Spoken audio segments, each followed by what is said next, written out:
On August 6, 1945, the United States detonated an atomic bomb over the Japanese city of Hiroshima.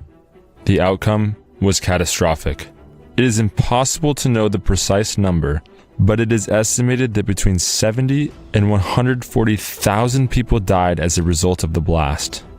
3 days later, on August 9th, the United States detonated a second bomb, this time over the Japanese city of Nagasaki. In Nagasaki, between 40 and 70,000 people lost their lives in the blast. The decision to use the atomic bomb is still to this day surrounded in controversy. Today, the amount of death and destruction inflicted upon cities full of civilians is inconceivable, though many who support their use argue that they were necessary to quickly end the war. That if the war continued, countless American and Japanese lives would have been lost in a large-scale land invasion of Japan. But what if I told you that the atomic bombs were likely unnecessary, and that by many accounts, including the United States Strategic Bombing Survey, Japan would have surrendered before the end of the year without them? This is because in the months prior to the atomic bombings, Japan was devastated by a strategic bombing campaign responsible for an unimaginable amount of destruction and loss of civilian life. The campaign's defining moment is often cited as the single most destructive act of war in human history. More destructive than an atomic bomb, this is the story of the firebombing of Tokyo and the firebombing campaign that followed it. The date is October 12, 1944. The first B-29 Superfortress has touched down on the island of Saipan, piloted by Hansel Haywood. On August 29th of that year, Hansel Haywood was chosen to lead the 21st Bomber Command, an Army Air Force unit responsible for strategic bombing in the Pacific Theater. The B-29 Superfortress was an impressive feat of engineering. It was the most advanced bomber to fly in World War II, but there was a specific reason why its arrival to the Mariana Island chain was such a big deal. From Saipan, the B-29's range allowed it to reach all of the important industrial areas in Japan, including its capital, Tokyo. The Japanese homeland was finally within reach. Our men fought and sweated and labored endlessly to advance the bomber line. That was the watchword in the Pacific. To advance the bomber line. To advance the bomber line to Tokyo. The 21st Bomber Command began its strategic bombing campaign of the Japanese homeland in November of 1944. Their strategy at that time was focused on taking out critical targets by way of high-altitude daytime precision bombing raids.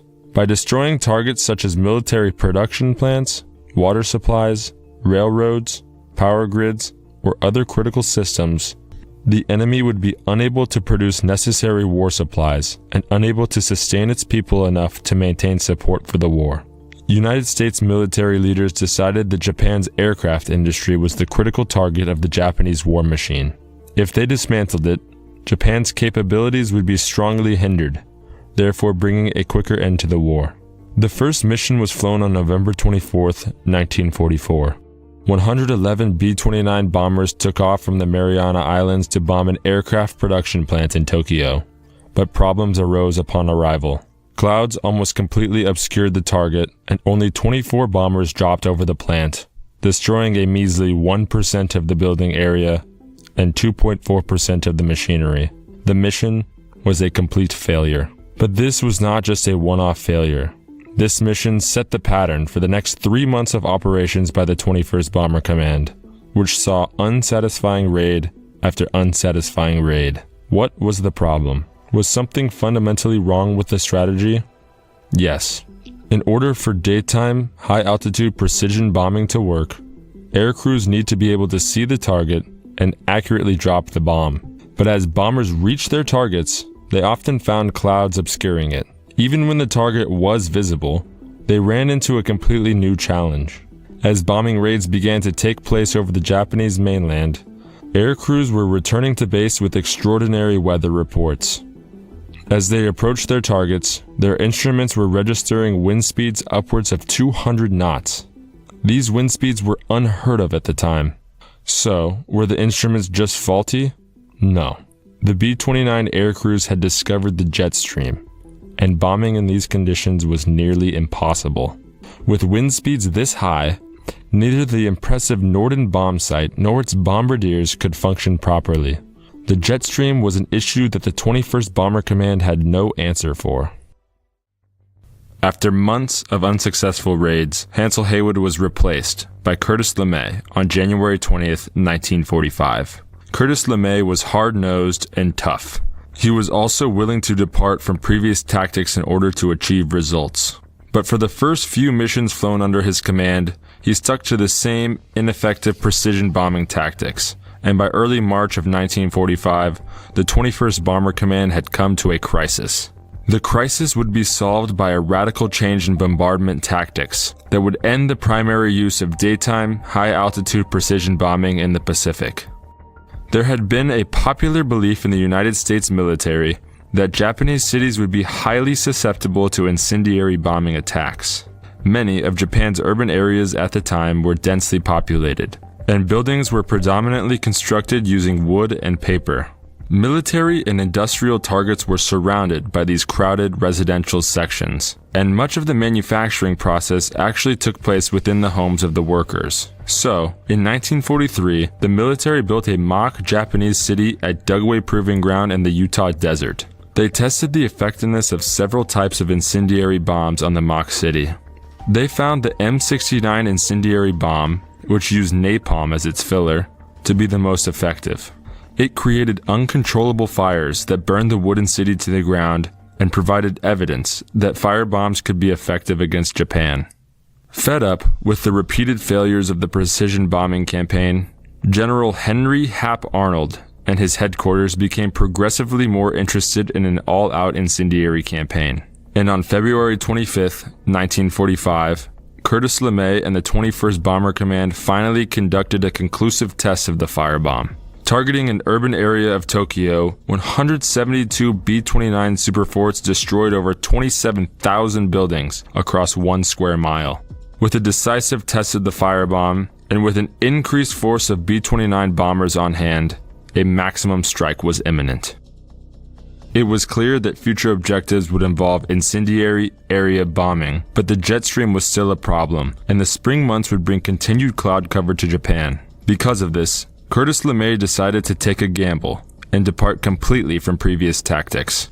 The B-29s, initially designed for bombing at an altitude of 30,000 feet, would instead bomb between 5,000 and 9,000 feet, in the middle of the night. The reasoning behind this change was the belief that Japan lacked low-level flak capabilities, and enemy fighters would have a hard time intercepting the bombers in the pitch-black darkness. LeMay was betting that these factors would protect the B-29s from heavy losses. After intense planning and preparation, an all-out firebombing raid on Tokyo, codenamed Operation Meeting House, was set to take place. March 9th, 1945, at 5:34 p.m., 334 B-29 superfortresses took off from air bases in Guam, Saipan, and Tinian. At 12:15 a.m. on March 10th, the first planes reached their target. Hell on earth would ensue. 279 bombers dropped over 1,600 tons of incendiary bombs, including 500,000 cylinders of white phosphorus and napalm. The destruction was unimaginable. The dry, windy conditions allowed the fire to spread rapidly. Tokyo's firefighters abandoned hope at fanning the flames. The citizens tried jumping into pools or the nearby river, but there was no safety from the heat that reached over 1,800 degrees. The loss of life was so great that the smell of burning flesh that wafted up sickened the bomber pilots, and they were forced to grab oxygen masks to keep from vomiting. The raid lasted slightly longer than 3 hours. Tail gunners could see the glow of the fire for 150 miles on the return trip. It is impossible to accurately calculate the true number of casualties, but estimates suggest that between 80 and 130,000 people were killed in the firestorm in a single night. One doctor at the scene recorded, "In the black Sumida River, countless bodies were floating. Clothed bodies, naked bodies, all black as charcoal. It was unreal." 16 square miles of the Tokyo suburb were destroyed, including over 267,000 buildings. Over 1 million Japanese citizens were rendered homeless. Tokyo burned for days after the attack. But this was not a one-and-done raid. Roused by the success of Operation Meeting House, Curtis LeMay and U.S. leaders were quick to exploit the new tactics. While Tokyo searched for its dead, the attacks turned to other cities. Over the next 10 days, B-29 nighttime firebombing missions laid waste to 3 more of Japan's largest cities, burning out an additional 16 square miles of Nagoya, Osaka, and Kobe. The firebombing of Tokyo had not been a fluke, and Japan had no answer for the attacks. From March of 1945 until June 15th, Japan's 6 largest and most important industrial cities had been ruined by nighttime firebombing raids. Between the 6 cities of Tokyo, Nagoya, Kobe, Osaka, Yokohama, and Kawasaki, an estimated 41% of the total urban area had been destroyed. In these cities alone, casualty lists ran well into 6 figures, and millions had lost their homes. But the firebombing raids did not end with the largest cities. On June 16, 1945, one day after the last incendiary attack on a major Japanese city, Curtis LeMay and the 21st Bomber Command shifted focus to smaller cities. Over the next 2 months, dozens of small to medium-sized Japanese cities were firebombed by American B-29s. In the small cities, the raids were just as destructive. On average, across 61 small to medium-sized cities, the raids destroyed 49% of the total urban area. It was only after a majority of Japan's cities had already been destroyed that the atomic bombs were detonated and the war ended. The aftermath of the United States firebombing campaign against Japan was staggering. Overall, roughly 180 square miles across 67 cities were reduced to rubble and ash.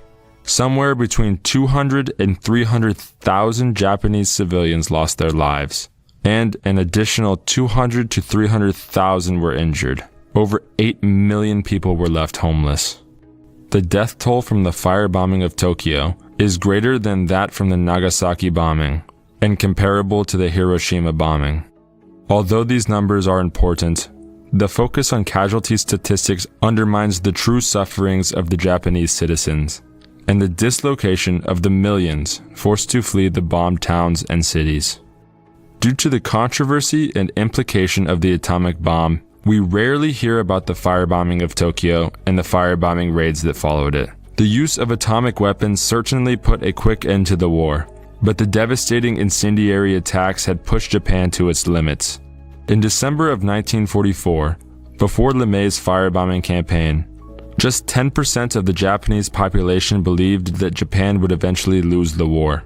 But just before the surrender, after months of devastation, that number had risen to 68%.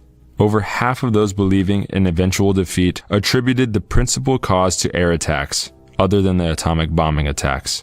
It is wrong to attribute any single cause to the Japanese surrender, but even the Japanese Prime Minister Suzuki admitted after the war, "It seemed to me unavoidable that in the long run, Japan would be almost destroyed by air attack, so that merely on the basis of the B-29s alone, I was convinced that Japan should sue for peace." In March 2001, Japan unveiled a memorial dedicated to the civilians killed by the firebombing of Tokyo. This is the first and only memorial dedicated to the victims of the attack.